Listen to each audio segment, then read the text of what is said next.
I heard a hissing noise. I went up under the forecastle head to see where the hissing noise came from. You could hear it immediately. Down where we were, there was a hatchway right down below, and there was a tarpaulin across it with an iron batten. You could hear the water rushing in, and the pressure of air underneath it was such that you could see this bending. In the finish, I was told it blew off. I came up to ascertain where the hissing noise was still coming from. I found it was the air escaping out of the exhaust of the tank. The Titanic told me, when I had sent the position, he said he could not read signals because of the escape of steam and the air through the expansion joint, so I helped him with the communications. Will you repeat that? He could not read the incoming signals on account of the escape of steam and the air from the expansion joint. The water rushing into the hollow of the ship was driving the air through the expansion joint. It would not be the noise only, it would be the trembling of the ship.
it appeared to us that when the ship had listed heavily to port, the engines fell out and crashed through the side. Occasionally there had been a muffled thud or deadened explosion within the ship. Now, without warning, she seemed to start forward, moving forward and into the water at an angle of about 15 degrees. This movement, with the water rushing up toward us, was accompanied by a rumbling roar, mixed with more muffled explosions. It was like standing under a steel railway bridge while an express train passes overhead, mingled with the noise of a pressed steel factory and wholesale breakage of china.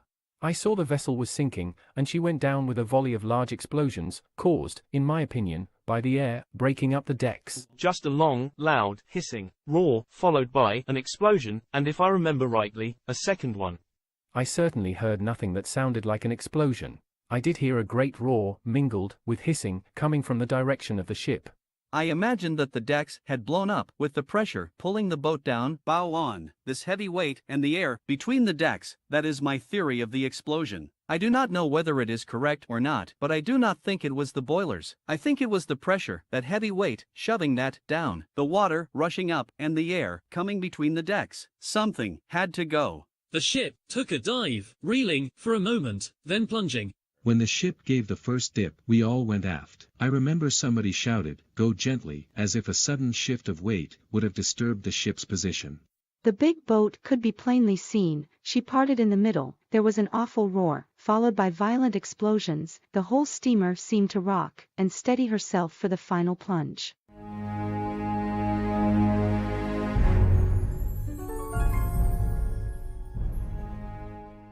At this time it was almost impossible to walk on the deck, without you caught hold of something, owing to the ship heeling right over. We were trying to fix up a collapsible boat, when she gave the first signs of going under. There seemed to be a tremble run through the whole of the ship, and the next thing we heard were loud reports inside, which I think were the watertight doors giving way.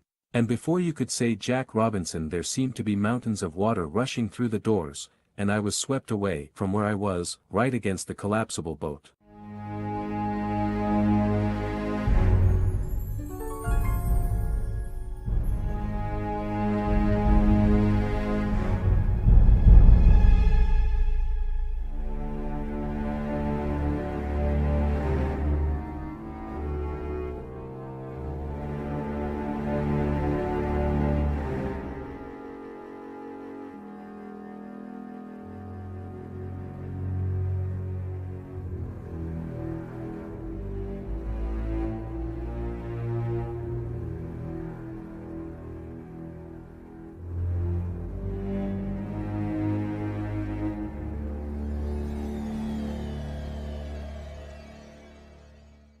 With explosions, the ship seemed to break in two, and the forward end bounded up again for an The instant. bow, which had been pointing downwards, dipped, turned up again, right. The bow seemed to bob up and then break clean off. She just broke in two and the ends were sticking up. The halves seemed to rise out of the water. The ship's bow rose up in the air as the steamer sank towards the center. The Titanic gave a lurch downwards and we were in the water up to our hips. She rose again slightly. Before I had swam more than 10 feet, I felt the deck come up under me, and I found we were high and dry. The ship, after going down by the head, again came up. The two ends of the ship, which we could trace by the lights, appeared to rise up. And the bow gave a sort of jump, and then seemed to wrench away from the middle portion. Suddenly, the whole superstructure of the ship appeared to split, well forward to midship, and bow or buckle upwards. Suddenly, her nose, on which I was, seemed to suddenly rise from underneath the water. The Titanic broke in half and both ends turned up. For a moment the great masses of steel and iron poised in the air, then slowly they sank. First the middle seemed to go down, lifting bow and stern into the air. With explosions, the ship seemed to break in two, and the forward end bounded up again for an instant. When the water got into the engine room, there was an explosion, and then I saw the Leviathan part in the middle. The stern rose high in the air, the bow less high.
I was blown out with something pretty powerful. When the ship went down, this explosion, or whatever it was, took place. Certainly, I think it was the boilers exploded. There was a terrific blast of air and water, and I was blown out clear.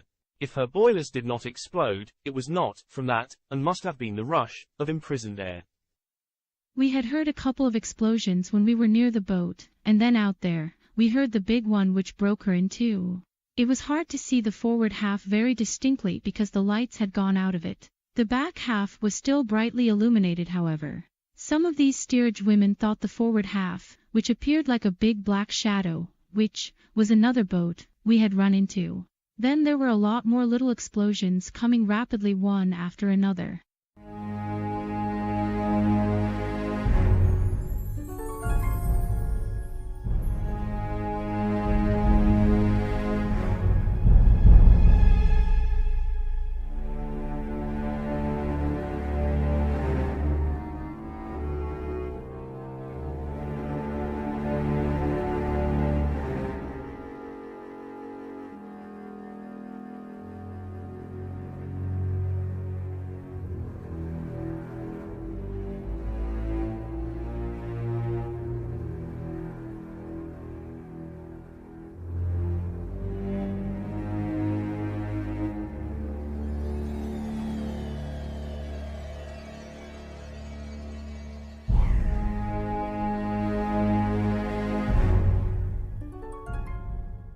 Preceding the sinking of the boat, there was a loud cry, as if emanating from one throat. The men in our boat asked the women to cheer, saying, "Those cheers that you hear on the big boat mean they have all gotten into lifeboats and are saved." And do you know that we actually cheered, believing that the big shout was one of thanksgiving? We heard these cries, but we took them to be the boats that went away from the starboard side of the ship, that they were cheering one another, sir, giving them encouragement, sir. There must have been a great number of people in the water. But not near us. They were some distance away from us. How far? It seemed about half a mile.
The place was packed then. Oh, everybody was on deck milling around. Some were crying, some were praying. I felt rather sad myself, and so I went right aft, right up on the poop. It was quiet up there. There were about 4 of us up there. I could hear everything that was movable was crashing through the ship. And she was sinking fast then. And all of a sudden she lifted up quickly, and you could hear everything crashing through her. Everything that was movable was going through her. And then she went down and seemed to come up again. So I felt her go down, and then she came up again. It was just like a like a float, you see, sort of going down and bobbing up. And we had 2 boards on the stern of the Titanic, which said, "Keep clear of propeller blades." And I was on the port one, hanging on.